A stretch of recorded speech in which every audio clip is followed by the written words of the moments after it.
va lui dire, avec vous, Seigneur. Avec vous, Seigneur, avec toi.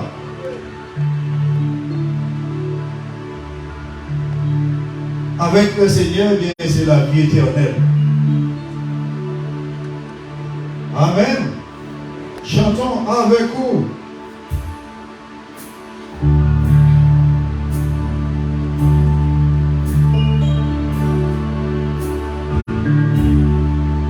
Avec vous, Seigneur.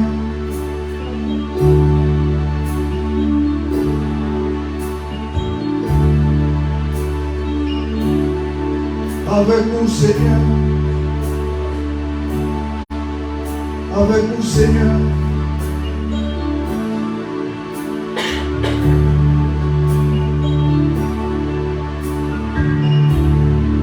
Avec vous, Seigneur.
Jésus.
de lui chanter. Avec nous, avec nous, avec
Avec vous, Seigneur, alléluia.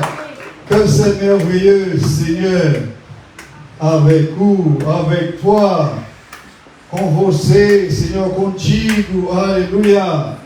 Alléluia. Avec vous, Seigneur, merci. Alléluia. Merci, Seigneur, tout-puissant, merveilleux. Avec vous, nous sentons bien. Seigneur, quelle chose, comme c'est merveilleux, comme c'est puissant.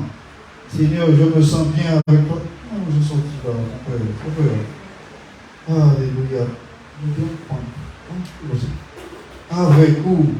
Avec vous, Seigneur, on sentit bien. Je me sens bien avec toi, Seigneur. Alléluia. Bien-aimé. Comment que j'aurais aimé que chacun d'entre nous ait cette expérience puissante avec le Seigneur, afin que vous puissiez voir et savoir comment c'est bon avec le Seigneur. Vous savez, tant que vous n'avez pas expérimenté cela, vous ne saurez pas comment que le Seigneur est bon. Alléluia. Mais oui, tant que tu n'as pas goûté le plat, comment tu sauras que c'est bon? Ouais.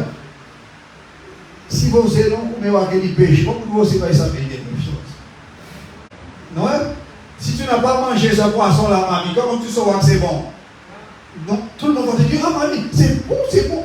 Toi, oui, d'accord, vous dites c'est bon, mais moi j'ai un peu goûté. Mais le jour que tu goûtes là, tu vois la différence. Et oui, c'est ça.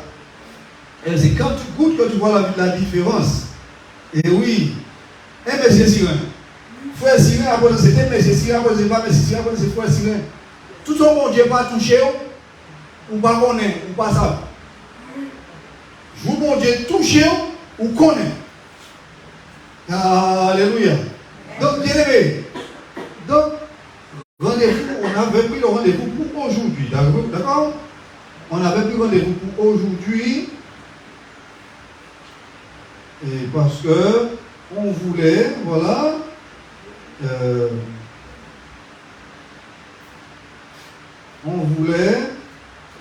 voilà, nous avons voulu connecter, comment c'est nous avons voulu, bien aimé, partager avec vous ce que Dieu a fait dans la vie d'un homme parmi nous. Vous vous rappelez, bien aimé? Alléluia. Et bien aimé, vous allez voir que Dieu est bon. Dieu est bon et il est tout puissant. Bon, j'avais voulu que cette image soit plus grande. Mais bien aimé, pour que cette image soit plus grande, il a fallu que je le mette dans PowerPoint. et que on n'avait pas le temps de faire ça parce que pour au moins ça allait nous prendre beaucoup de temps pour le mettre afin que ce soit grand. Donc je vous promets que je vais faire ça avec le temps par la suite et si vous voulez nous allons repasser ça. Un témoignage c'est quelque chose dont nous allons passer tout le temps. Bien aimé, frère Cyril, mets-toi debout et tourne droit pour que les gens puissent te connaître, ceux qui ne connaissent pas. Tourne droit, tournez au plus, ça regarde, vous pouvez savoir ce qui est là. Tournez un petit morceau, tournez au plus, le front de tout. Voici cet homme, le frère Cyril, voilà, voici l'homme que l'Éternel a touché. Maintenant, assieds-toi, mon frère. Assieds-toi. Voilà l'homme bien-aimé que le Seigneur a touché. Bien-aimé, en d'autres mots,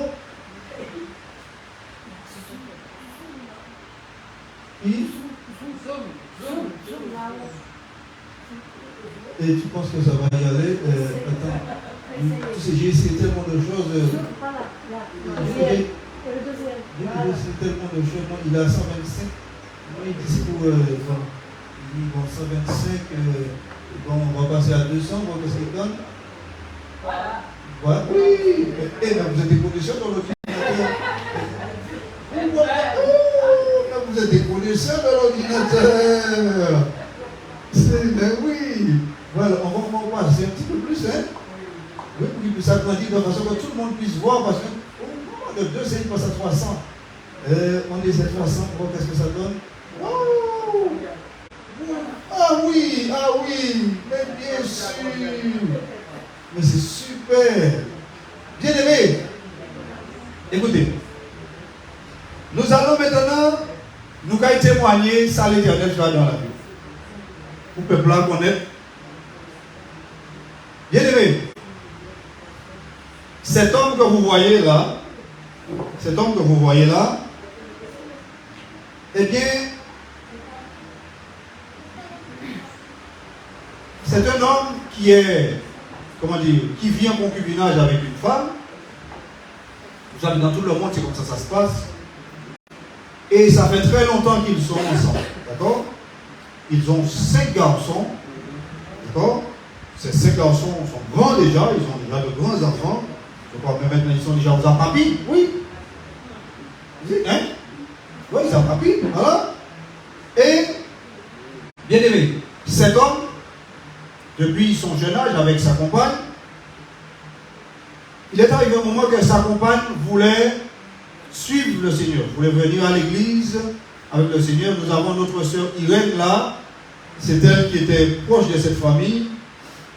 Et elle a toujours voulu venir à l'église avec la sœur Irène. Et l'homme a dit, la femme elle-même a dit, que mon mari a dit que chez lui, si les gens ne servent pas le Seigneur, ou si les gens veulent servir le Seigneur, ils ont qu'à partir. Et là, ils pourront servir le Seigneur. Donc chez lui, c'est lui qui commande. C'est lui l'homme de la maison. Donc on ne sert pas le Seigneur chez lui. Et bien aimé, Dieu avait un plan dans la vie de cette famille-là. Dieu a un plan dans ta vie, mais tu ne connais pas, tu ne sais pas.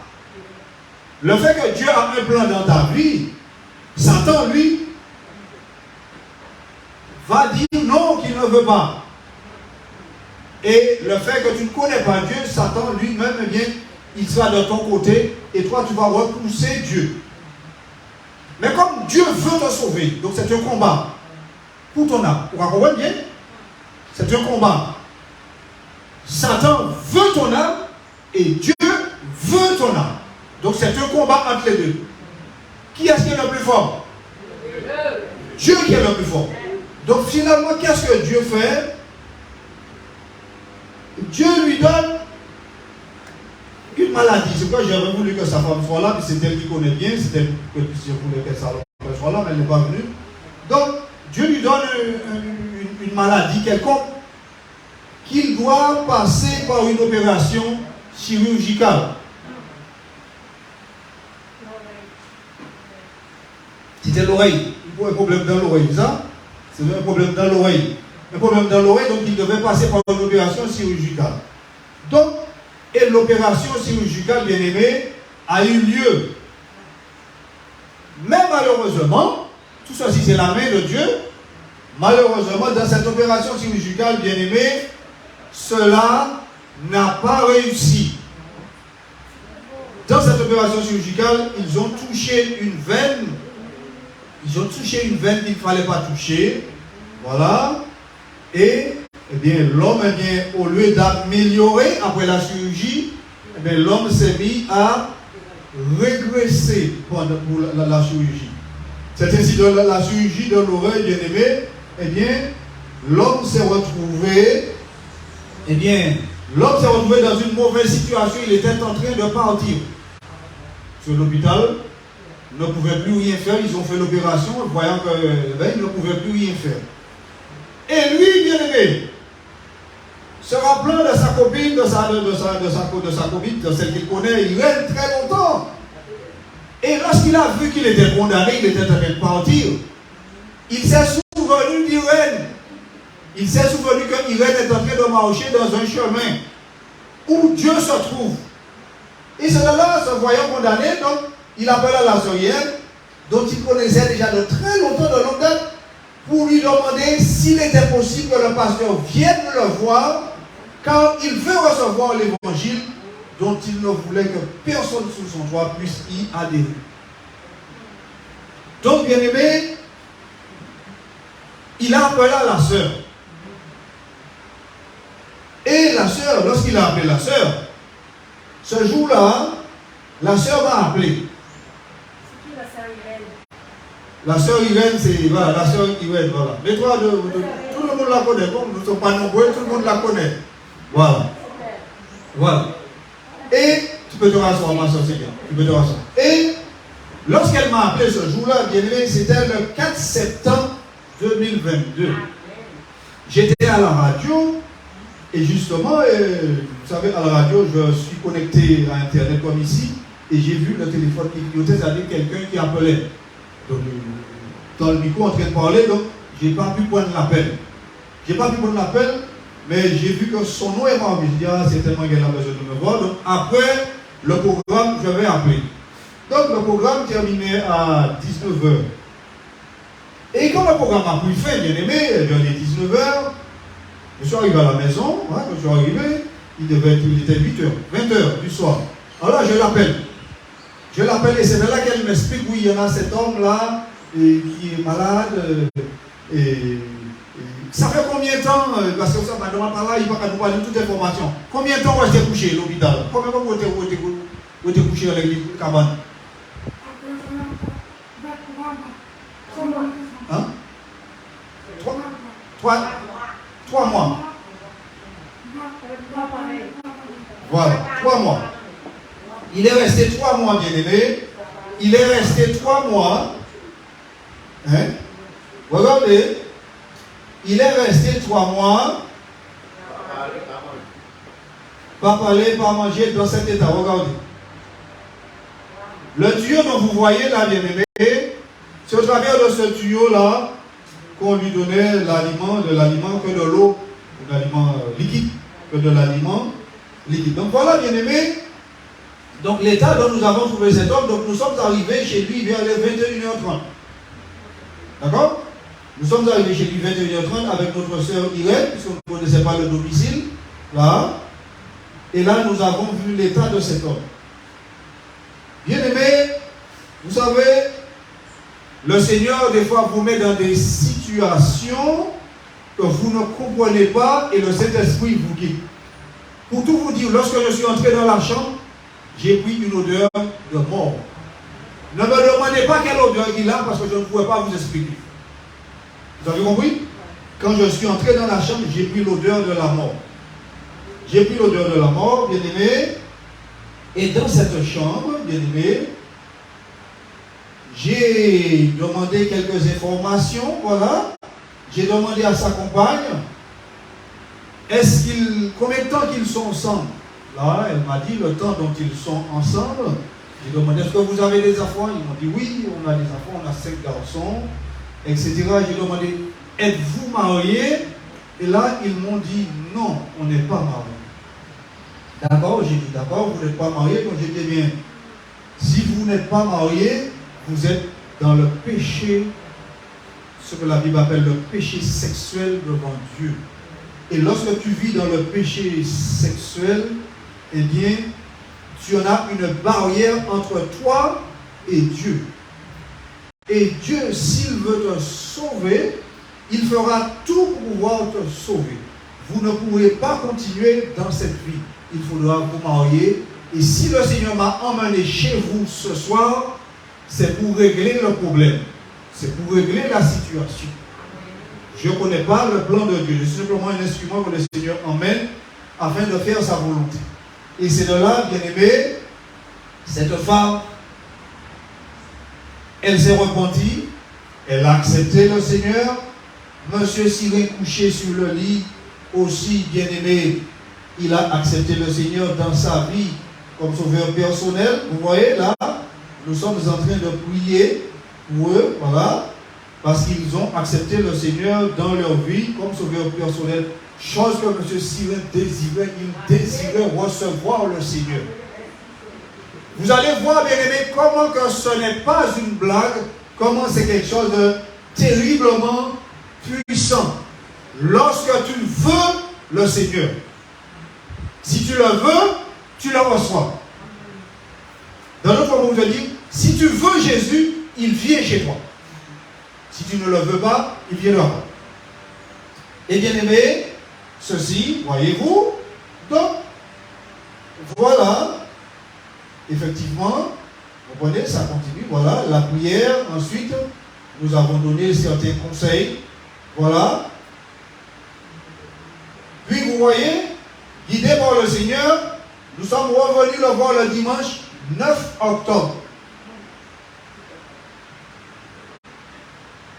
Quelle n'a pas été notre surprise de voir ce que le Seigneur avait déjà fait dans sa vie. Bien aimé. Le 9 octobre, lorsque nous sommes arrivés dans la maison, voilà où nous l'avons trouvé, bien aimé. Lorsque nous sommes arrivés le 9 octobre, voilà où est-ce qu'il était. Il était là, il nous attendait, avec son ami qui est venu le voir. Voilà. Il était là, il nous attendait. Et là, nous avons porté la parole du Seigneur, en voyant ce que le Seigneur... Vous voyez, bien aimé, le grand changement, ça a été le grand changement de ce que le Seigneur a déjà fait. Ensuite, bien aimé, le dimanche 23 du 9 octobre, nous sommes venus le 23 octobre. Et le Seigneur nous a mis à cœur de le visiter tous les dimanches afin que nous puissions voir et que nous puissions constater que le Seigneur avait pris en main frère Cyril qui est parmi nous là. Le Seigneur a pris en main sa situation.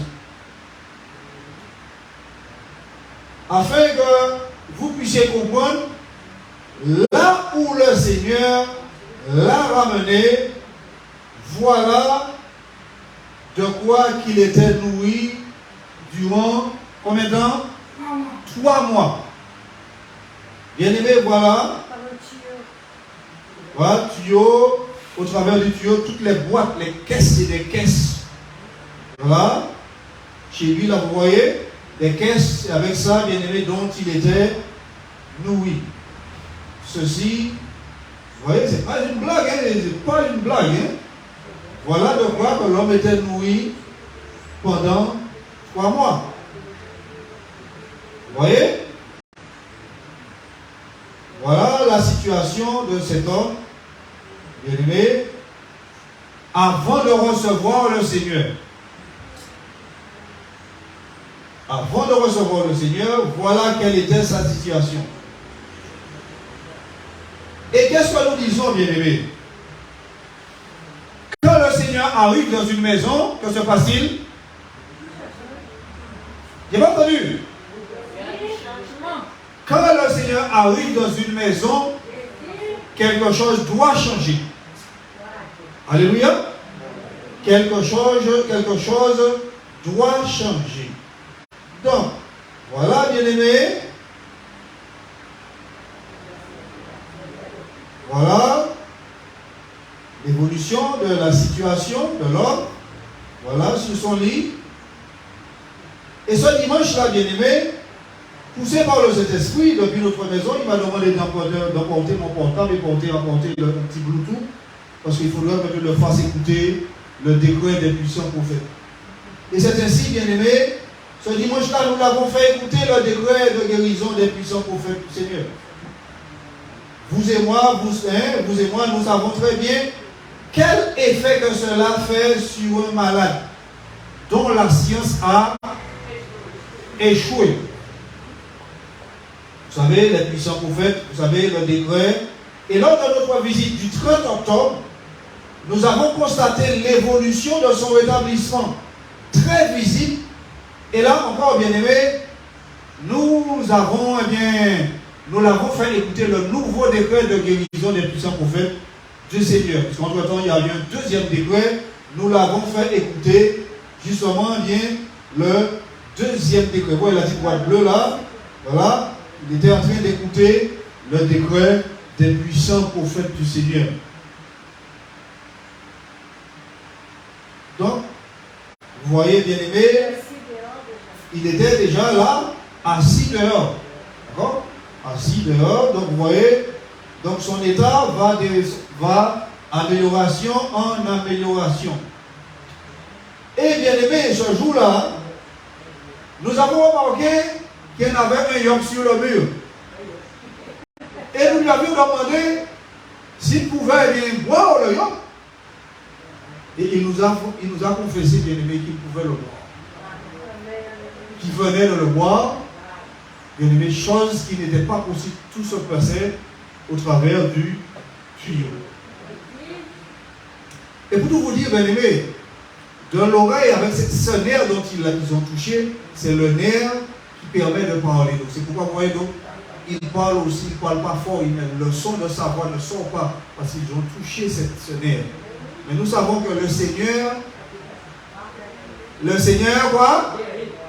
Le Seigneur, bien-aimé, quand il a commencé un travail, il va jusqu'au bout. Amen. Lorsqu'il a commencé un travail, il va jusqu'au bout. Voici, bien-aimé, le yop. Le yop, donc, il avait bu. D'accord? Donc, dans son état, on l'a donné beaucoup de sérum. On l'a injecté beaucoup de sérum au travers de ce tuyau, bien-aimé. Effectivement, voici le yop, bien-aimé, dont il avait bu. Et ce jour-là, il nous a promis, bien-aimé, qu'une fois qu'il soit rétabli, eh bien, il viendrait rendre témoignage de ce que le Seigneur a fait pour lui. Et bien-aimé, la visite du 6 novembre, son état, justement, était en train de s'améliorer constamment pour la gloire du Seigneur. Et là, nous voyons très clairement la progression de son rétablissement. Même le teint de son visage a changé. Oui, le teint a changé puisqu'il est il est en phase de restauration, de revenir. Même le teint de son visage, eh bien, a changé. Et toujours est-il, toujours eh bien, connecté à ce fil-là, bien aimé. Voilà, toujours connecté à ce fil, puisqu'il est en phase de restauration. Et nous avançons encore, bien aimé, le temps passe, les semaines passent. Voilà, les semaines passent. Les semaines passent. Et lors de notre visite du 13 novembre, eh bien, bien aimé, nous ne pouvons que constater et glorifier Dieu d'avoir eu pitié de son fils, de son enfant qui était condamné. Et voici, bien aimé, il a toujours ce fameux fil, voilà, qui est là, mais son état ne fait que s'améliorer. Ça a été long, vous avez bien aimé, de septembre, nous sommes passés de septembre à novembre. Hein. De septembre, là, nous sommes déjà maintenant en novembre. Donc, voilà. Voilà, et depuis que le Seigneur nous a mis à cœur de passer tous les dimanches le visiter, eh bien, nous ne faisons que chaque dimanche constater l'évolution. Nous voyons constamment qu'il y en a une évolution qui est en train d'être faite. Et là, chaque fois que nous allons, bien, nous portons la parole, nous donnons des enseignements, bien aimés. Et ce jour-là, lorsque nous sommes arrivés, eh bien, sa compagne était là. Et justement, eh bien, sa concubine était là et elle nous a posé beaucoup de questions. Voilà. Elle voulait tout savoir. Donc, nous l'avons, par la grâce du Seigneur, on a pu répondre eh bien, à toutes ces questions. Donc, sa concubine, mes bien-aimés, je vous la présente et je vous demande de la présenter dans vos prières. Parce que vous allez voir que cet homme, lorsqu'il était bien, a dit que personne chez lui ne servira le Seigneur. Si les gens veulent servir le Seigneur, qu'ils partent. Et elle a obéi. Et maintenant que le Seigneur, vous allez voir que maintenant que le Seigneur a touché cet homme pour lui dire que ce n'est pas toi qui commandes, c'est moi qui commande. Je suis dans les cieux, tu es sur la terre. Et maintenant, vous voyez, bien aimé, que sa compagne, cela fait déjà combien de dimanches il vient parmi nous? Deux. Aujourd'hui, c'est le deuxième dimanche, il vient. Et la compagne, elle avait toujours promis, oui, qu'elle va venir.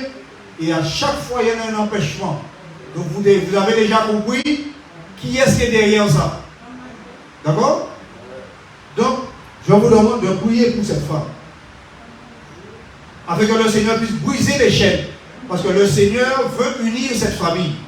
Et que Satan, lui, ne veut pas.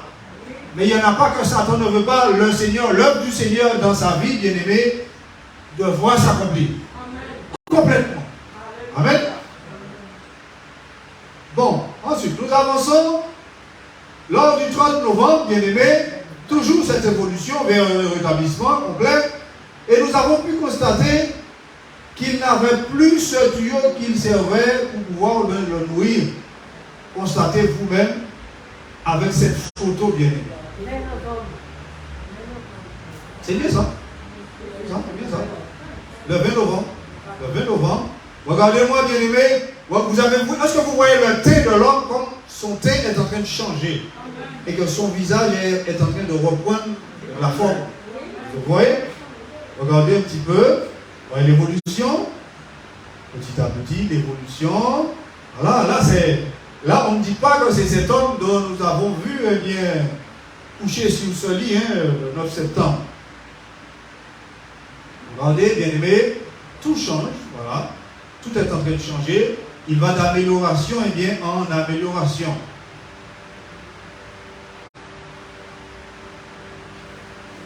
Puis, bien aimé, est venu le 27 novembre où nous avons été surpris de le voir ici. Et une chose, je vais profiter juste de faire ce petit break, bien aimé, afin de vous dire, si tu promets quelque chose au Seigneur, accomplis-le. Parce que là est le secret de ton salut même. Là est le secret de l'agissement de Dieu dans ta vie. Vous voyez bien? Il y a des milliers de personnes que Dieu guérit au travers de la bouche des prophètes. Mais il y en a beaucoup qui ne reviennent pas. C'est biblique. Combien de lépreux ils étaient? 10. Combien ont été guéris? 10. Combien sont venus remercier? Un seul. Ils étaient 10. Les 10 ont été guéris et un seul est revenu remercier. Donc, bien aimé, et celui qui est venu remercier, la bénédiction a été pleine dans sa vie. Non seulement elle a été physique, mais elle a été spirituelle aussi. Voilà, bien aimé.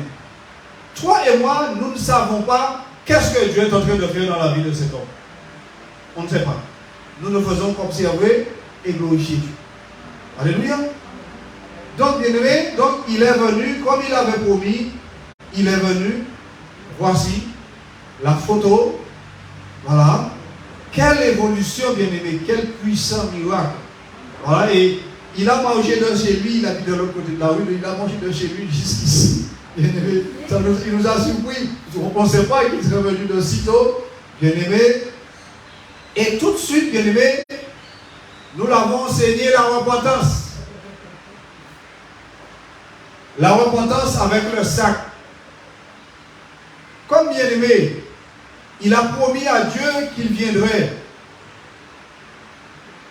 Il a promis à Dieu qu'il viendrait, qu'il abandonnerait toutes les choses du monde et maintenant qu'il va servir le Seigneur. Et il est venu. Nous lui enseignons les choses afin qu'il puisse se préparer pour partir. Bien. Afin qu'il puisse se préparer pour partir. Donc vous voyez, le voici avec maintenant son sac de repentance. Et dans la repentance, nous l'enseignons bien la repentance. Et la repentance lui est enseignée afin qu'il puisse bien se préparer pour la venue du Messie. Et bien aimé, pour tout vous dire, bien, cette histoire n'est pas encore terminée. Elle est simplement en train de se développer sous nos yeux. Parce qu'il y a encore plein de choses que le Seigneur est en train de remettre en place. Des choses qui ont été déplacées. Tu peux enlever, ma soeur, des choses qui ont été déplacées, bien aimé, que le Seigneur est en train de maintenant de replacer et mettre, bien aimé, en place. Donc, nous bénissons le Seigneur, nous lui rendons grâce et nous lui rendons gloire de ce qu'il a fait dans la vie de notre frère maintenant, de M. Sylvain. Il est passé maintenant à être notre frère Sylvain. Voilà. Frère, vous voulez dire un bagaille? Ouais, il faudra pas comparer, donc effectivement. Donc il ne dit rien. Voilà. Mais effectivement, ce sera bien. Nous allons attendre que la voix petit à petit va se rétablir, bien aimé. Et là, il pourra témoigner à haute voix, remercier, puisqu'il est en train de remercier le Seigneur constamment. Hein? Il pourra remercier le Seigneur bien-aimé à haute voix. Bien-aimé, est-ce que le Seigneur est vivant? Alléluia. Alléluia. Donc ce que le Seigneur a fait dans sa vie, il veut faire dans la vie de tous ceux qui sont malades. Et pas malades physiquement seulement. Parce que beaucoup d'entre nous, physiquement, sont pas malades, n'est-ce pas? Mais spirituellement, nous sommes très, très, très malades. Et Dieu, bien-aimé, il veut restaurer. Dieu veut restaurer tous ceux qui sont malades. Alléluia. N'est-ce pas merveilleux, bien-aimé? Nous sommes bien à faire. Alléluia.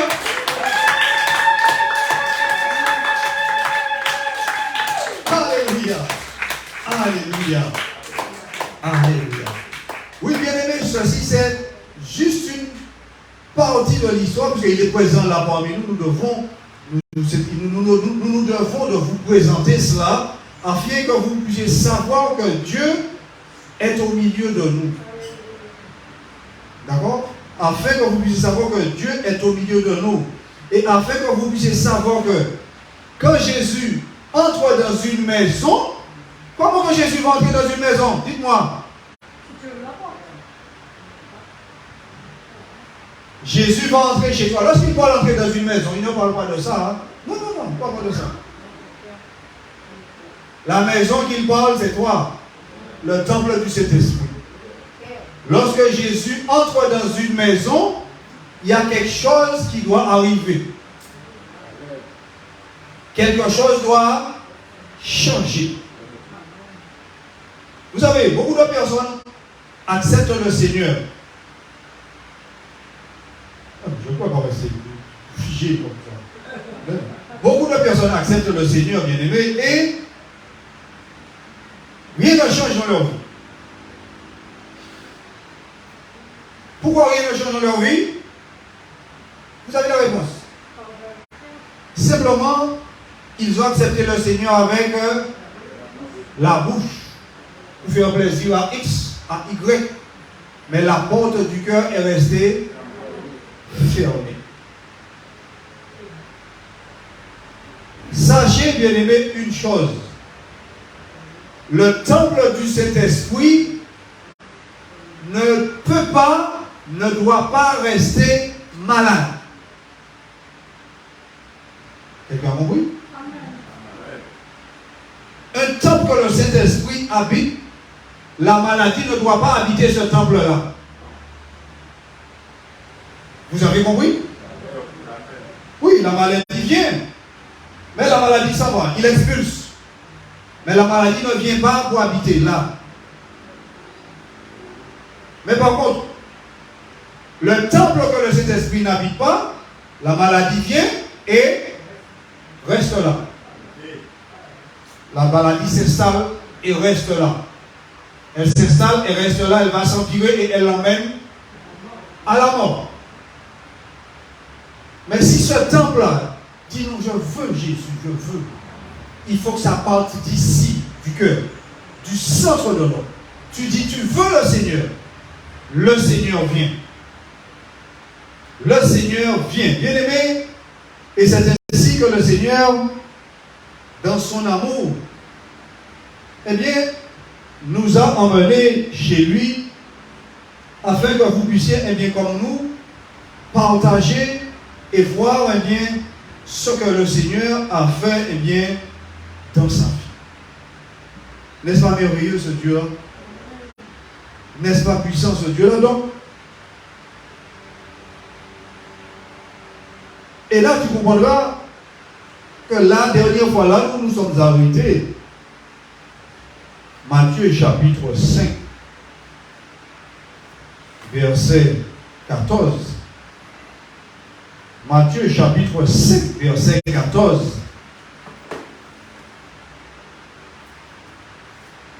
Je vais dedans pour nous remémorer, on puisse se ressouvenir.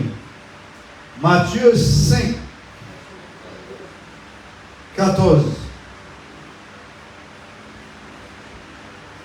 Matthieu 5, 14. Il dit, c'est que vous qui êtes la lumière du monde, une ville située sur une montagne ne peut être cachée. Vous qui êtes la lumière du monde, une ville située sur une montagne ne peut être cachée. Donc, ce n'était pas de cela, c'était Matthieu, nous parlons. Matthieu, oui, c'était bien sec, mais c'était plutôt du sel. Il parlait du sel. Voilà, le sel, voilà. Nous étions arrêtés dans celui-là. Dans ce verset, c'est que vous qui êtes le sel de la terre, mais si le sel devient fade, ou bien si le sel perd sa saveur, avec quoi la lui rendra-t-on? Il n'est plus bon à rien qu'à être jeté dehors et foulé aux pieds par les hommes. Donc, bien aimé, ce texte de la parole de Dieu, eh bien, s'enclenche très clairement dans la vie de notre frère, ici, bien aimé. À partir de quel moment qu'il y en a miracle? À partir de quel moment où est-ce qu'il y en a transformation? Eh bien, il y en a miracle à partir du moment qu'il y en a contact. Il y en a miracle à partir du moment, bien aimé, qu'il y en a contact. À partir du moment où il y en a le contact a été établi, le miracle automatiquement s'accomplira. Dans notre monde, il te dit que le réveil du Seigneur, eh bien, entrera dans cette vie. Afin que cette vie qui dormait dans l'obscurité, afin que cette vie finalement soit réveillée.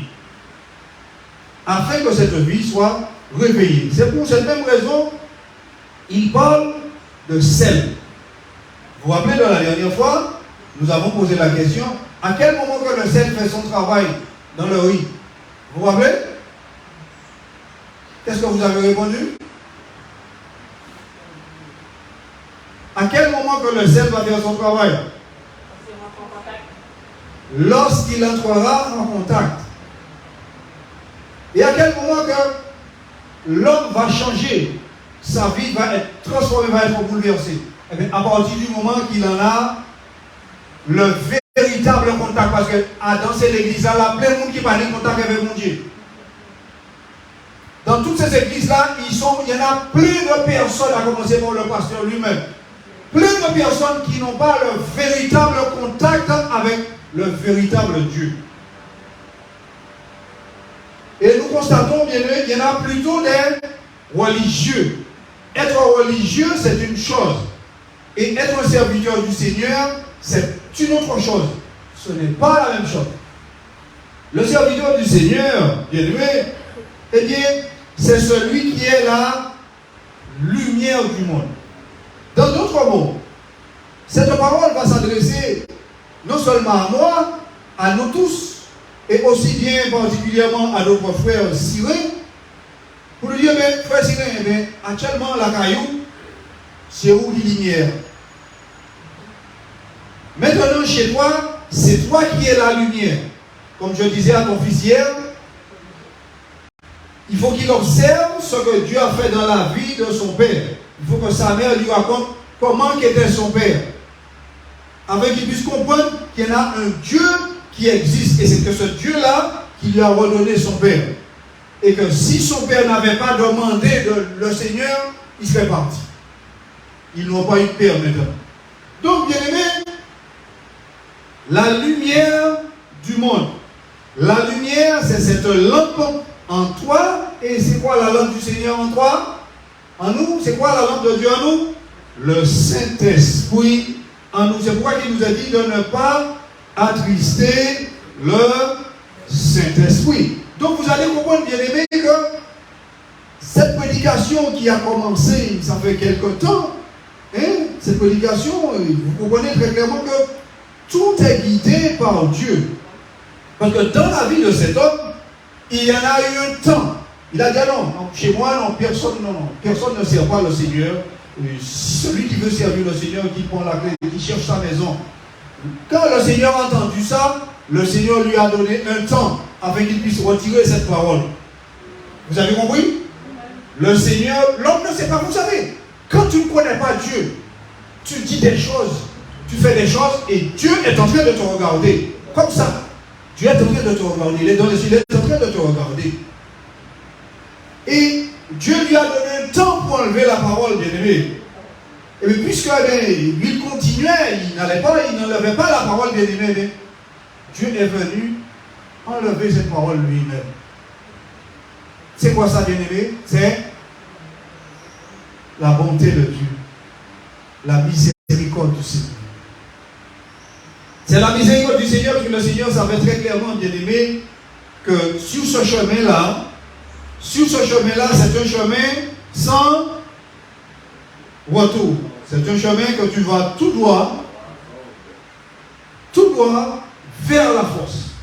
Donc non seulement tu perdras ta vie sur la terre, tu vas perdre ta vie sur la terre avant ton temps. Vous avez compris? Avant ton temps, tu vas perdre ta vie sur la terre avant ton temps, et par-dessus tout, tu perds la vie éternelle auprès de Dieu, tu te trouves bien en enfer. Donc je vous invite à poursuivre avec moi, bien aimé, Jean chapitre 8. Jean chapitre 8. Donc lorsque le temps du Seigneur est arrivé dans la vie de notre frère, bien aimé, Dieu a mis à exécution son plan de salut. Dieu a mis à exécution son plan de salut dans sa vie. Bien aimé, nous voyons ces enfants, ces personnes ou ces enfants qui sont nés, comme on va dire, infirmes, pieds cochus, là, ils ne peuvent pas se mettre debout et qui sont par terre. Et lorsque le Seigneur vient avec son prophète bien-aimé, relever ces personnes et que finalement ces personnes marchent. Nous voyons la joie, bien-aimé. Nous voyons la joie. Nous voyons cette joie qui émane, Seigneur, bien-aimé. Nous voyons cette joie qui émane de leur visage, bien-aimé, des mères. Oh là là, aller dans cet hôpital, non, ils n'ont pas rien faire. Aller dans cet hôpital, ils vont à droite d'hôpital en hôpital, finalement, mais finalement, on n'a pas le choix. On n'a pas le choix parce que les hôpitaux ne peuvent rien faire. Finalement, Dieu vient avec la bouche de son prophète bien-aimé et relève ces personnes de terre. Au terriblement puissant. Seulement celui dont Dieu a touché qui sait la valeur, qui sait quelle valeur que Dieu a. Jean chapitre 8, le verset 12.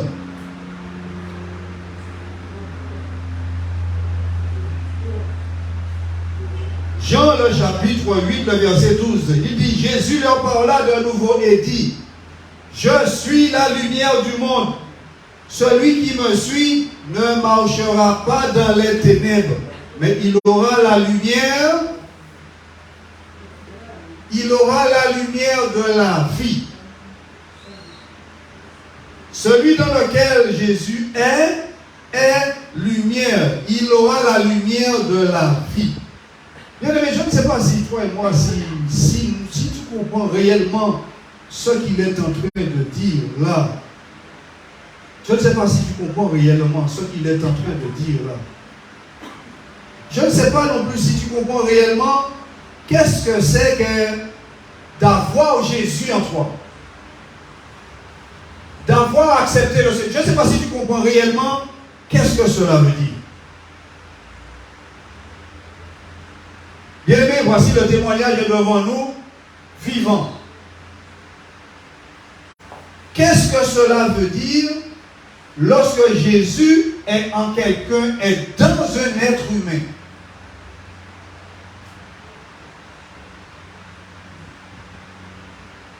Quand Jésus est dans un être humain, si cet être humain n'a pas de problème de santé, il court, il a droite, il monte les cocotiers, il descend, il est en forme. Jésus est dans cet être humain, c'est une autre personne. D'abord, il n'a pas de problème de santé, mais spirituellement, ce ne sera pas la même personne. Oui. Ce n'est pas quelqu'un qui va chez les voisines pour raconter papa, qui va chez celui-là, va parler sur. Ce n'est pas. Si cela se fait, cette personne, eh bien, Jésus n'est pas dans cette personne. Est-ce que Jésus est dans les commérages? Jésus est dans les discussions? Jésus est dans le parler mal de son prochain? Non, Jésus n'est pas dans ça. Donc, il est en train d'attirer notre attention pour nous dire, fais attention. De faire attention. Rappelez-nous, bien-aimés, rappelons-nous très clairement de ce qu'il dit, lorsqu'il parle de la langue. La langue est un petit feu, bien-aimé, mais elle va enflammer tout le cours de notre vie. Tu ne peux pas maîtriser ta langue, je ne peux pas maîtriser ma langue. La seule personne capable de maîtriser la langue, c'est qui? C'est le Seigneur. C'est le Seigneur. La seule personne capable de maîtriser la langue, c'est le Seigneur. Mais comment il va le maîtriser? À partir du moment qu'il est en toi. Si le Seigneur Jésus n'est pas en toi, bien aimé, il y en a des personnes qui sont dans l'église. Ils vont voir une autre personne, et lorsqu'ils vont voir cette autre personne, ils sont en train de rapporter des paroles. Et ils sont dans l'église. Jésus n'est pas dans cette personne. Vous avez compris? Jésus n'est pas dans cette personne. Nous allons dire cette personne, c'est une personne religieuse. Parce que Jésus n'est pas dans les cancans. Jésus n'est pas dans les commérages. Jésus n'est pas dans porter parole à sous personne. Alléluia. Tu penses encore Jésus. Tu es simplement quelqu'un de religieux. Et vous verrez que la vie de ces personnes ne change pas. Ce n'est pas possible. Quand Jésus est en toi, cela doit changer. Ta vie doit changer. Bien aimé, C'est terriblement puissant ce que le Saint-Esprit est en train de nous pousser de dire là. Quand Jésus est en toi, ta vie change. Quand Jésus est en toi, tu n'as pas d'amis mondains. Ah oui, j'ai ma copine. Ah oh, ma copine de classe, ça fait très longtemps. Depuis à l'école, on est copines. Vous êtes toujours copines. Il y a un problème là. Je te dis qu'il y a un problème là. Tu n'as pas compris que quand Jésus réellement est en toi, Jésus, il est en toi, c'est pour pouvoir te sanctifier, pour pouvoir te purifier. Non, j'ai pas de moi, non, tu n'as pas de copain, tu n'as pas de copine. Tu as du monde, tu connais tout le monde, tu as un travail, tu connais tout le monde, mais c'est des autres copines, copains. Alléluia. Jésus était sur la terre, il avait un copain. Jésus était sur la terre, il n'avait pas de copain. Il avait 12 disciples. Et comme il disait, j'ai 12 disciples. Mais parmi les 12, un a un démon. Vous comprenez? Jésus n'avait pas d'amis. Homme seul, habitué à la souffrance. Habitué à la souffrance. Homme de douleur. Jésus n'avait pas d'amis. Son seul ami, c'était le Père et le Saint-Esprit qui marchaient avec lui. Voilà ses seuls amis. Bien-aimés, comprenons que lorsque le temps vient dans ta vie pour que Dieu puisse te séparer, Dieu te sépare. Et lorsque Dieu te sépare, il ne faut pas que toi tu veuilles essayer de lutter contre le Saint-Esprit. Lorsque le Saint-Esprit te sépare, il te met à part, c'est pour la gloire du Seigneur. C'est pour la gloire du Seigneur. Donc tu vois que Jésus dit, je suis la lumière du monde, et celui qui me suit ne marchera pas dans les ténèbres. Donc le temps est venu, voilà, dans la vie, voilà, le temps est venu dans la vie de cet homme, voilà, de notre frère. Le temps est venu maintenant où le Seigneur maintenant entre dans sa vie afin de faire de lui une lumière. Et comme je lui ai dit, maintenant dans sa maison, c'est lui la lumière. C'est lui la lumière. C'est lui qui est la lumière. Et bien aimé, beaucoup de personnes n'ont pas encore compris qu'est-ce que c'est que l'évangile du Seigneur, l'évangile éternel. Pas cet évangile-là que nous entendons parler à droite à gauche, non. L'évangile éternel. 2 Corinthiens chapitre 6. 2 Corinthiens chapitre 6. Donc comprenons réellement, lorsque Jésus est en moi, je suis la lumière. Et qu'est-ce qui me permet d'être cette lumière? L'onction du Saint-Esprit. Alléluia. L'onction du Saint-Esprit qui me permet d'être cette lumière. L'onction, c'est quoi? C'est l'huile. L'huile au travers duquel, si le chandelier n'a pas cette huile, le chandelier, la mèche brûle et ensuite elle s'éteint. Il faut cette huile. Il faut cette huile. Et bien aimé, le but de Satan, le but du diable, c'est de te priver, de nous priver de cette huile. C'est pourquoi vous allez voir certaines personnes, à un certain moment dans l'église, ces personnes étaient très ferventes. Et puis, à un certain moment, il est arrivé un temps dans leur vie, que tu vois maintenant, la personne est devenue froide. La personne est devenue froide et la personne est devenue descendre, la personne est devenue froide. Est-ce qu'un serviteur du Seigneur est quelqu'un de froid? Non. Parce que l'Éternel est quelqu'un de brûlant, chaud. Parce qu'il te dit, il est un feu dévorant. Donc, et ce feu dévorant, c'est l'onction qui te produit, qui te donne, qui va te donner, et c'est l'onction qui va produire ce feu. L'onction, je vous ai dit, c'est l'huile. Sans l'onction du Seigneur dans ta vie, les soucis de la vie vont t'accabler. Ah oui, les soucis de la vie vont t'accabler sans cette onction. C'est pourquoi je vous ai dit, bien aimé, ceci a été puissant. Ceci a été puissant. Parce que vous comprenez, lorsque les gens sont malades, en général, lorsque les gens sont malades, eh bien, ils attendent qu'on vienne prier pour eux. Mais eux-mêmes ne disent rien, ils ne demandent rien. N'est-ce pas, bien aimé? Les gens sont malades, ils se referment sur eux-mêmes et ils se mettent dans leur petit coin. Parce qu'ils sont malades. Et ils ne disent rien. Et c'est ainsi qu'ils meurent.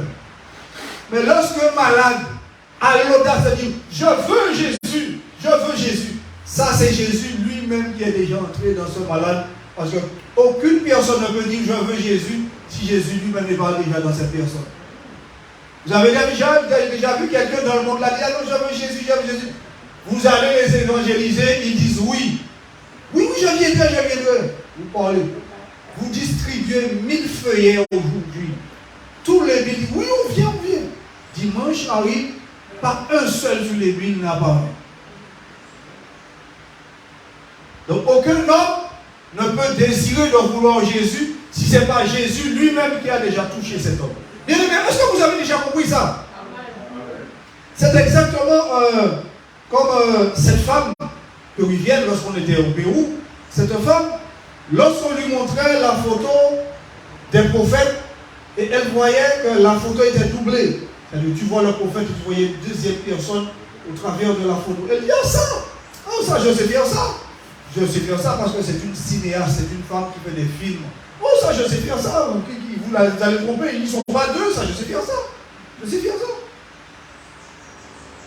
Et finalement, bien aimé, lorsque Dieu a emmené le prophète au Pérou, Dieu a confondu cette femme complètement. Je suis en train de te regarder, je vois la sœur, l'ancienne, je vois une dame là, une dame. Mais elle était en train de regarder le prophète, elle voyait deux. Elle pleurait, tout pleurait, elle peut essuyer des larmes d'eau, des tombeaux, des torrents d'eau sortaient de ses yeux, les suit ses yeux. Mais c'est pas possible. Mais qu'est-ce qui m'arrive? Je vois deux, je vois tout ce qu'elle fait, elle voit deux. Elle voit deux. Donc finalement, un moment, elle a dit non, c'est pas possible, il faut que je parle. Finalement, elle est approchée devant et on l'a demandé, qu'est-ce qu'elle a commencé à parler. Elle a dit, oui, je vois deux, vous êtes deux, oui, vous êtes deux. Et puis c'est là elle explique son histoire. Personne ne connaissait son histoire, bien aimé, sinon elle et Dieu qui connaissaient l'histoire. Et là, Dieu m'a fait, oui, parce que moi je suis cinéaste, je sais faire ça, les photos doublées, les deux personnes doublées, comme ça, je sais faire ça. Et maintenant, je vois comme vous êtes deux. Alors le prophète lui dit, oui, effectivement, comme tu as douté, donc le Seigneur maintenant t'a ouvert les yeux pour te faire voir qu'ils sont réellement deux. Ce n'est pas une photo truquée, trafiquée. Ce n'est pas une photo trafiquée. Donc vous voyez, bien aimé, Dieu est un Dieu tout-puissant et Dieu confond l'homme. Dieu confond l'homme. 2 Corinthiens chapitre 6, verset 17.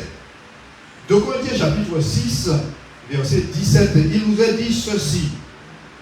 C'est pourquoi, sortez du milieu d'eux, séparez-vous, dit le Seigneur. Alléluia. Nous avons déjà vu ce texte dans une autre prédication où le Seigneur dit, sortez du milieu d'eux et séparez-vous, dit le Seigneur. Ne touchez pas à ce qui est impur. Et je vous accueillerai.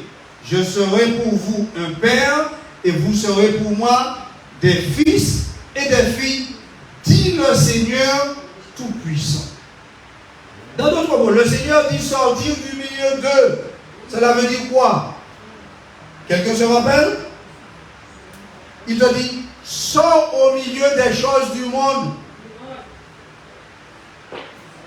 Sors au milieu des choses du monde. Les choses que le monde fait, arrête de faire ça. Sors du milieu des choses du monde. du milieu du monde, il te dit, séparez-vous, mets-toi à part. Pourquoi il te dit de te mettre à part? Il te dit de te mettre à part pour Dieu. Bien-aimé, vous savez,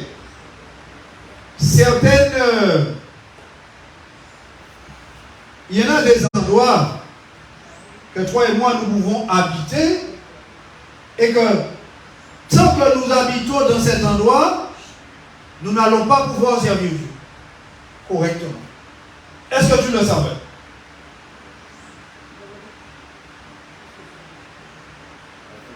Il y en a certains endroits dont nous habitons, certains quartiers, certains endroits dont nous habitons, que dans cet endroit, si nous restons dans cet endroit, nous n'allons pas pouvoir servir Dieu.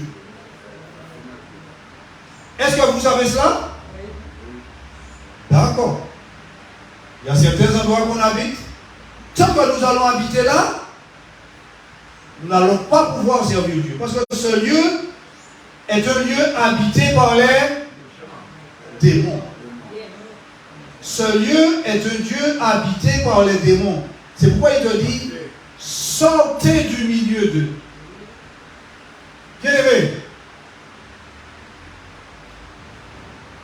écoute, toi et moi, nous ne fumons pas. D'accord? Nous ne fumons pas. Et lorsque tu arrives quelque part où il y en a du monde qui fume, qu'est-ce que tu fais? Tu t'en vas. Parce que ce n'est pas eux qui vont te gêner, mais c'est toi qui vas les gêner. Donc tu dois te... L'enfant de Dieu ne cherche pas la confrontation. D'accord? Tu es assis là tranquillement, là, pendant que tu es sous un arbre, là, tranquille. Et sous cet arbre-là, ça y est, tu vois, il y a un petit groupe qui arrive, des personnes qui arrivent. Là, ils arrivent.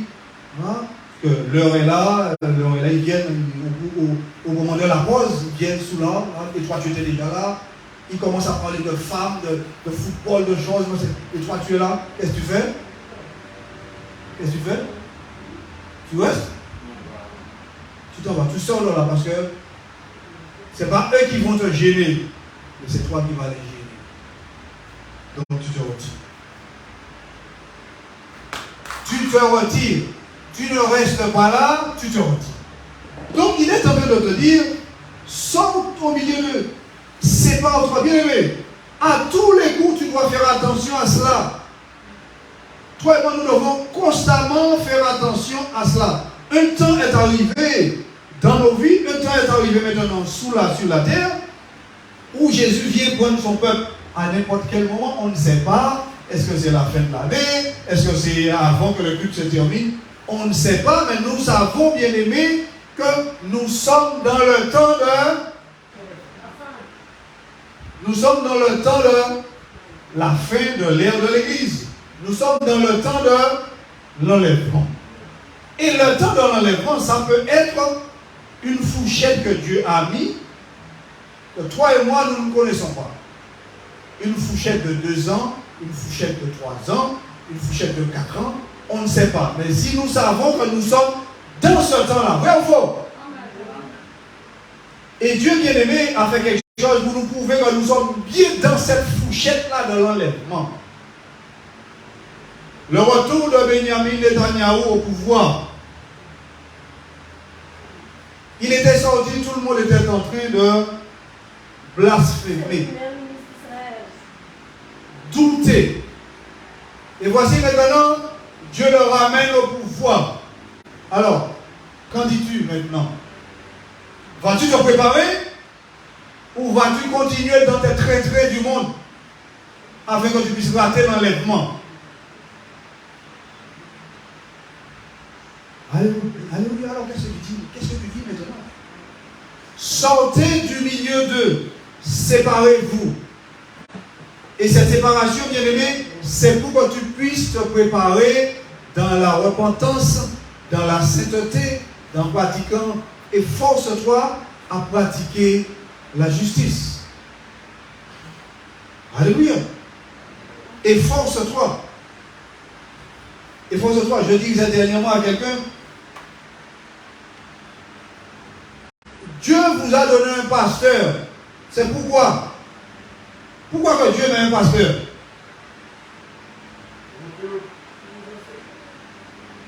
Pour nous enseigner, pour nous guider vers Dieu. Le pasteur, c'est pas son travail. Le pasteur, il a le bâton, il est devant, et vous avez toutes les brebis sont en train de suivre le pasteur. Il prend soin d'eux. Et bien aimé. Et je vais vous dire,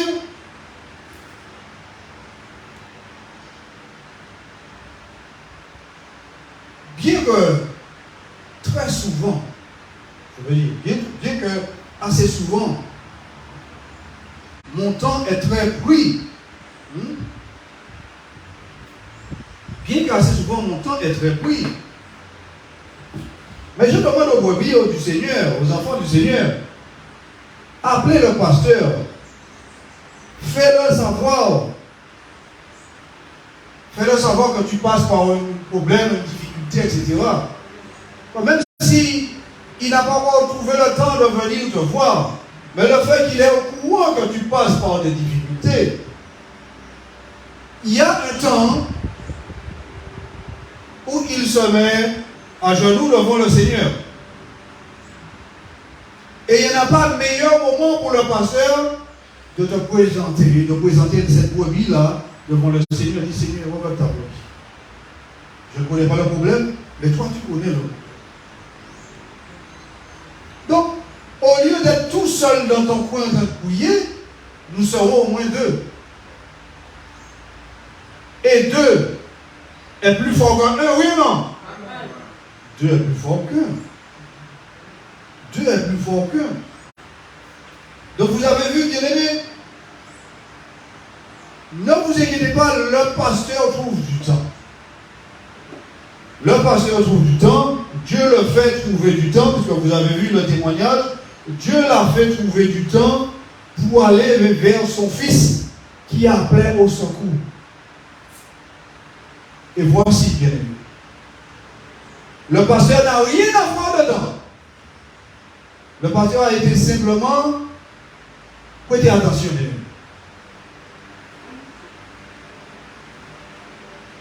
Qui est pour quelque chose dans la construction de ce meuble? L'ébéniste ou le marteau?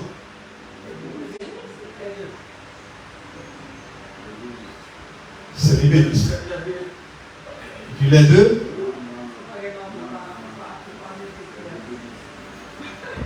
Le marteau, écoutez, le marteau, prêtez attention, le marteau ne va lever, ne va emmener aucune gloire. Le marteau a été simplement un instrument. Et tu verras que dans la construction de ce meuble, tout sera inscrit, mais il ne sera pas inscrit le nom du marteau. Tu as compris? Vous avez compris? Parce qu'on sait que pour faire ce meuble, il faut un marteau. Donc on n'a pas besoin de l'inscrire. Vous avez compris? Toute la gloire vient à l'ébéniste. Alléluia. Donc la gloire, bien aimée, vient simplement à Dieu. D'accord? La gloire simplement vient à Dieu. Donc, il dit, à partir du moment que toi et moi, nous nous séparons pour Dieu, mettons les choses du monde à côté, bien aimé, seulement à partir de ce moment-là, que Dieu sera pour nous un Père. Et que nous serons pour Dieu des fils et des filles. Pourquoi tu veux les choses du monde et tu veux appeler Dieu ton Père? Tu veux être le fils du Seigneur? Tu ne peux pas être le fils du Seigneur. Tu ne peux pas être le fils du Seigneur. Tu ne peux pas être le fils du Seigneur parce que Jésus a dit, Père, s'il est possible que cette coupe s'éloigne de moi, mais Seigneur, mais Père, que ce ne soit pas ma volonté, que ce soit ta volonté. Bien aimé, ce qui compte, c'est la volonté de Dieu. Et je vous dis, si nous passons par des problèmes, nous passons par des difficultés, Dieu n'est pas responsable. C'est nous-mêmes les propres responsables. Simplement parce que nous ne mettons pas en pratique la parole de Dieu. Je vous rappelle, servir Dieu, ce n'est pas une religion comme dans une religion. C'est une réelle vie de quoi? Communion. Une vie de réelle communion, bien-aimé. Bien-aimé, ce miracle-là, sous nos yeux, nous voyons effectivement, Seigneur, on n'avait pas compris ça, mais c'est une vie de communion. Il a appelé, bien-aimé. Il a appelé, et le fait qu'il a appelé, le Seigneur est venu et le Seigneur est rentré chez lui. Et si le Seigneur est rentré chez lui, ceux qui savent que le Seigneur est rentré chez lui doivent voir le changement. Alléluia. C'est pas possible. Le Seigneur ne peut pas rentrer chez moi et que je puisse rester exactement la même personne. Le temps est venu où Jésus vient. Bien-aimé, chacun d'entre nous doit comprendre cela et prendre notre salut en main. Ne joue pas avec ton salut. Ne joue pas avec ton salut, bien-aimé. Ne joue pas avec ton salut. Ne joue pas avec ton salut, Éphésiens chapitre 5. Ne joue pas avec ton salut, c'est du sérieux. Ne joue pas avec ton salut. Éphésiens, le chapitre 5. Galates, Éphésiens, chapitre 5. Chapitre 5 du livre de l'Éphésiens. Et nous lirons le verset 10. Examinez ce qui est agréable au Seigneur. Examinez ce qui est agréable au Seigneur et ne prenez point part aux œuvres infructueuses des ténèbres, mais plutôt condamnez-les. Ne prends pas part. Examinez ce qui est agréable à Dieu. Est-ce que fumer est agréable à Dieu? Non. Est-ce que boire du wine, de l'alcool est agréable à Dieu? Non. Est-ce que peindre ses cheveux dans toutes les couleurs comme à mon équipe c'est la couleur bleue, je vais peindre ma tête en bleu parce que comme mon équipe est en train de jouer. Est-ce que cela est agréable à Dieu? Non, ceci est agréable au monde. Ceci est agréable au monde, n'est pas agréable à Dieu.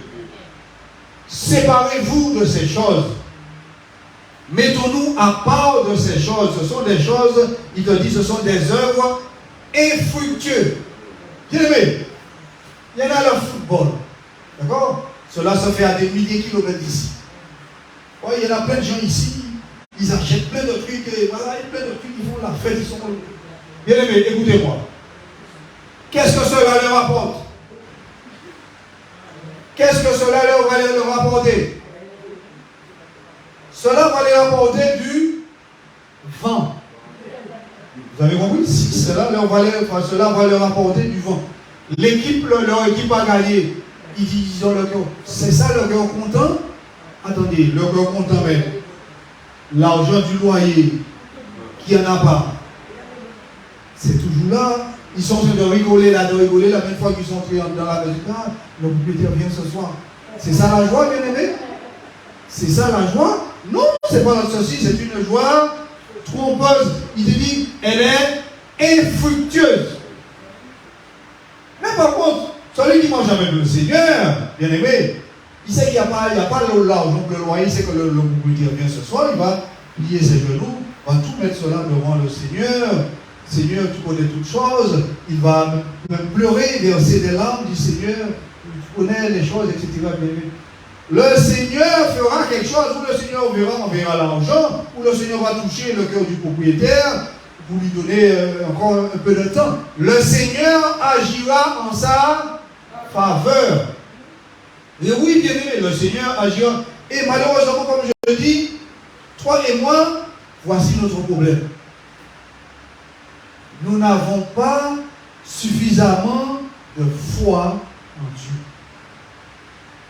Vous avez compris? Toi et moi, nous n'avons pas suffisamment foi en Dieu. Voilà pourquoi les miracles de la Bible ne s'accomplit pas dans nos vies. Le miracle de la Bible, bien aimé, il n'est pas être obligé que tu sois malade. Hein? Non, il n'est pas obligé, c'est pas obligé que tu sois malade. Mais ta vie, lorsque tu as foi en Dieu, que tu mets ta confiance en Dieu, ta vie sera une vie de, comme je dis, une vie de mystère. Ta vie sera une vie de mystère. Parce qu'ils vont dire, mais comment, mais il n'a pas d'argent, mais comment il a pu? Il n'a pas d'argent, comment il a fait? Voilà, vous comprenez? Ce sera pour eux, ce sera un grand point d'interrogation. Bien aimé, est-ce que les Égyptiens ont pu comprendre ce qui était en train de se passer? Le peuple de Pharaon, les Égyptiens, est-ce qu'ils savaient ce qui était en train de se passer? Pendant qu'ils voulaient avancer pour aller après Israël, les roues de leurs chars étaient en train de se démonter, de tomber tout seuls. Est-ce qu'ils savaient ce qui était en train de se passer? Ils ne savaient pas. Finalement, un a dit, je ne sais pas si c'est Pharaon lui-même qui a dit, mais fuyons, parce que le Dieu d'Israël est en train de combattre pour Israël. En train de démonter les roues des chars. Bien. David a dit, j'ai jamais vu un juste désemparé, ni même sa descendance mendier son pain. Et ce juste-là, c'est qui? Celui qui met sa foi en Dieu, qui a sa confiance en Dieu. Et comme je vous dis constamment, bien aimé, c'est là notre grand problème. Mon manque de foi et ton manque de foi. C'est pour cela dont nous n'arrivons pas à nous développer à cause de notre manque de foi, à cause de notre désobéissance. Sache que l'évangile éternel, l'évangile du Seigneur, c'est l'obéissance. L'obéissance, c'est la clé, le secret. L'obéissance, c'est le secret. S'il n'y a pas d'obéissance, tu seras tout le temps tourmenté. Tout le temps, tu seras tourmenté s'il n'y en a pas d'obéissance. Bien aimé, à partir du moment que le Seigneur, que tu donnes ta vie au Seigneur, tu dois réellement lui faire confiance. Réellement lui faire confiance. Qu'il changera complètement toute chose. Examinez ce qui est agréable au Seigneur et ne prenez pas part aux œuvres infructueuses. Il nous dit, ce sont des œuvres qui sont infructueuses. Mais il te dit plutôt, condamnez ces œuvres. Condamnez ces œuvres. Condamnez ces œuvres. Séparation d'avec les mauvaises compagnies. Séparation d'avec les mauvaises compagnies, puisque l'heure est en train de nous chevaucher. Nous allons dans le livre de Esdras. Esdras chapitre 6. Esdras le chapitre 6.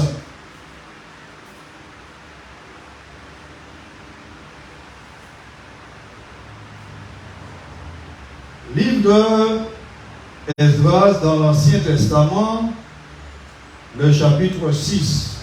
Et puis les enfants d'Israël revenus de la captivité mangèrent la Pâque avec tous ceux qui s'étaient éloignés de l'impureté des nations du pays et qui se joignirent à eux pour chercher l'Éternel, le Dieu d'Israël. Alléluia. Quelqu'un a bien entendu Esdras chapitre 6, verset 21. Chapitre 6, 21. Je prends cette autre version qui nous dit ici, les Israélites revenus de la déportation mangèrent la Pâque avec tous ceux qui s'étaient séparé de l'impureté des païens, et qui se joignit à eux pour chercher l'Éternel, le Dieu d'Israël. Et l'Éternel, le Dieu d'Israël, qui n'a pas changé, qui ne changera pas et qui ne change pas. C'est de lui qu'il s'agit, c'est dans l'honneur de son nom que toi et moi nous sommes rassemblés en ce lieu. Il nous dit que les enfants d'Israël revenus de la captivité. Revenus de la captivité. Pourquoi revenus de la captivité? Bien aimé, puisque comme Israël a rejeté la loi de l'Éternel, donc l'Éternel, qu'est-ce qu'il a fait? Il les a rejetés aussi. Comprends une chose.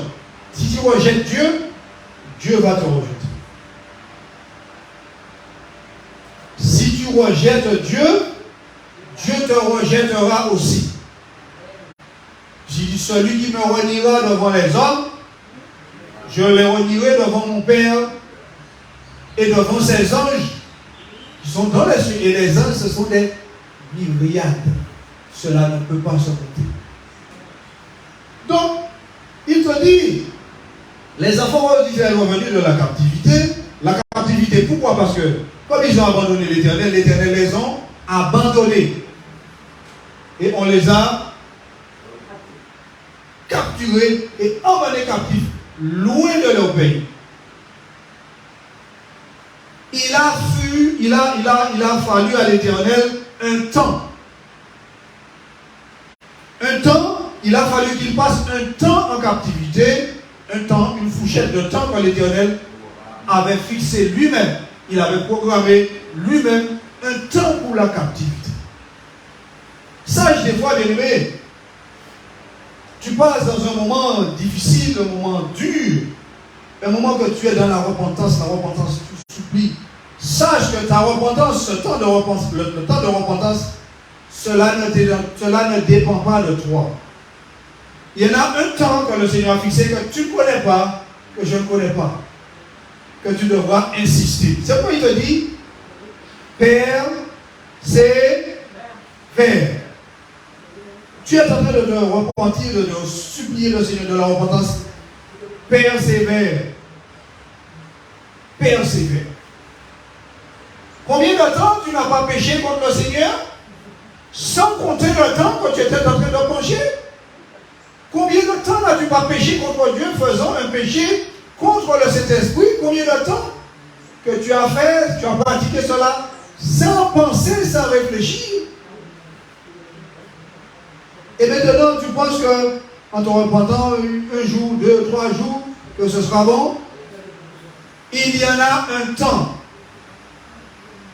que Dieu a fixé. Alléluia. Afin qu'il puisse te remettre bien les clés de cette victoire. Alléluia. Il y a un temps que le Seigneur a fixé.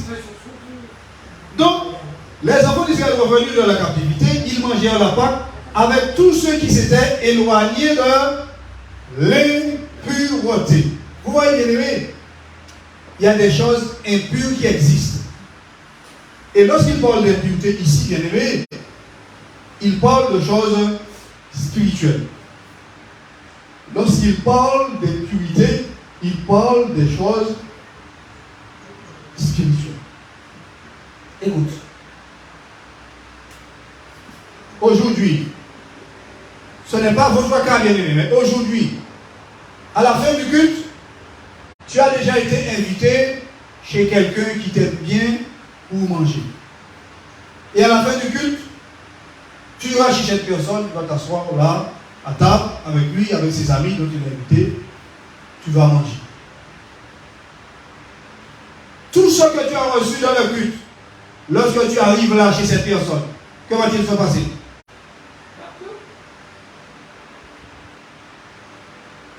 Dis-moi. La ciel a dit quelque chose. Non, c'est pas qu'est-ce qu'elle a dit. Toi, qu'est-ce que tu dis?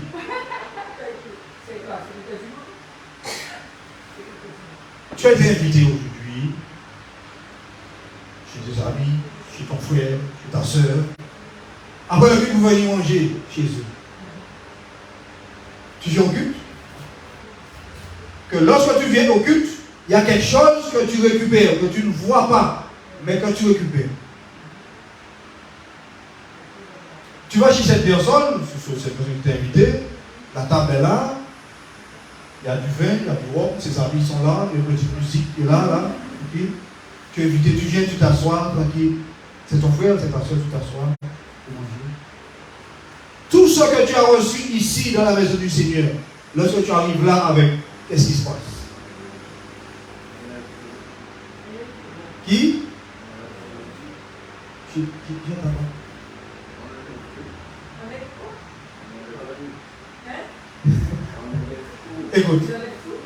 Écoute. Lorsque tu arrives, je vais t'expliquer. La seule, l'ancienne a donné la réponse, mais personne n'a pas entendu. Lorsque tu arrives en ce lieu, comprends? Lorsque tu vois une chose sainte, comprends? Lorsque tu vois une chose sainte, et tu vas avec dans un endroit profane, que se passe-t-il? Cela se souille.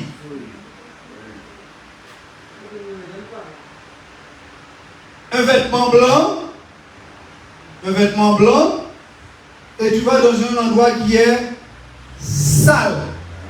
Que va-t-il se passer? Tu vas souiller ton vêtement. Et que ton vêtement aura besoin de nettoyer à nouveau.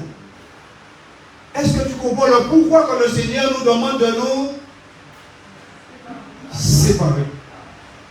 Le peuple d'Israël, avant de manger la Pâque, regardez ce qu'ils ont fait. Ils se sont éloignés de toutes les nations impures. Ils se sont éloignés. Alléluia, bien-aimés. Ils se sont éloignés, ils se sont mis à part. Mis à part. Bien-aimés, le temps est venu. Le temps est là. Il ne faut pas attendre que Jésus vienne. Le temps est là pour que nous puissions nous séparer de ces choses. Pour que nous ne puissions pas servir Dieu comme, comment je dis ça, comme religieux. Non, Jésus n'est pas une religion. Dieu n'est pas une religion. Je vous ai dit, comment dire, c'est un vécu. Alléluia, le temps est déjà tombé, déjà largement tombé, bien aimé. Nous finalisons avec ce verset. D'accord? Nous reviendrons dessus. Esdras, rappelez-vous, Esdras, le chapitre 6, le verset 21. Esdras, chapitre 6, verset 21. Nous reviendrons dessus. Cette séparation que malheureusement, beaucoup n'ont pas encore compris, cette séparation. Alléluia. Amen. Bien-aimés, mettons-nous debout, nous allons bien finaliser, voilà, par la prière, dans le nom tout-puissant de Jésus. Mettons-nous à part. Mettons-nous à part. Cela veut dire, c'est obéir. Et lorsque j'entre dans cette obéissance, le Saint-Esprit fera le plus dur. Alléluia. Il me suffit simplement d'obéir afin que le Saint-Esprit puisse agir. Amen. Donc béni soit le tout-puissant nom du Seigneur, béni. Donc nous voyons effectivement le Seigneur qui a mis à cœur notre frère Cyril de demander de l'aide, de recevoir. Il faut qu'il reçoive le Seigneur. S'il n'avait pas entendu cette voix, et oui, d'abord il l'a entendu, mais s'il n'avait pas obéi à cette voix, bien certainement, bien, il ne serait plus là parmi nous. Voilà, il ne serait plus là parmi nous. Alléluia, donc nous bénissons le Seigneur, nous rendons grâce et gloire. Lorsque tu entends la voix du Seigneur, obéis, et tu verras le miracle s'accomplir dans ta vie. Amen. Prions, Seigneur mon Dieu, moi, nous te bénissons, nous te rendons grâce, honneur, Seigneur, nous te rendons louange et gloire, nous disons Père éternel, merci, Père Tout-Puissant, pour ce que tu as fait, Seigneur, dans la vie de ton Fils éternel, mon Dieu. Oh, cela nous émerveille, Seigneur, cela nous émerveille que tu es bon, que tu es miséricordieux, nous te rendons grâce, éternel, nous sommes heureux, Seigneur, de voir, Seigneur, à quel point, Seigneur, que tu aimes l'homme, Seigneur, qui a ce cœur dur pour toi, qui te refuse. Mais toi, tu vas, Seigneur, à l'extrême, Seigneur, tu vas jusqu'à l'extrême afin de l'arracher de la mort. Nous te bénissons, nous te disons merci, Seigneur, pour ce que tu as fait. Merci pour ta parole éternelle, mon Dieu, dans le nom tout-puissant de Jésus. Merci, Père, d'enseigner encore, Seigneur, de nous enseigner que nous devons réellement faire notre part, réellement nous mettre à part. Le temps est là maintenant, afin que nous puissions nous mettre réellement à part pour toi et que nous puissions te faire pleinement confiance, éternel mon Dieu. Père, nous te demandons de visiter encore tout un chacun, éternel mon Dieu, que tu puisses accompagner tout un chacun, Seigneur, dans leur maison, Seigneur, dans leur domicile, dans le nom tout-puissant de Jésus, éternel mon Dieu, dont nous t'avons prié, Seigneur, et pour ta seule gloire. Amen et Amen. Soyez bénis, bien-aimés, et à très bientôt. Alléluia.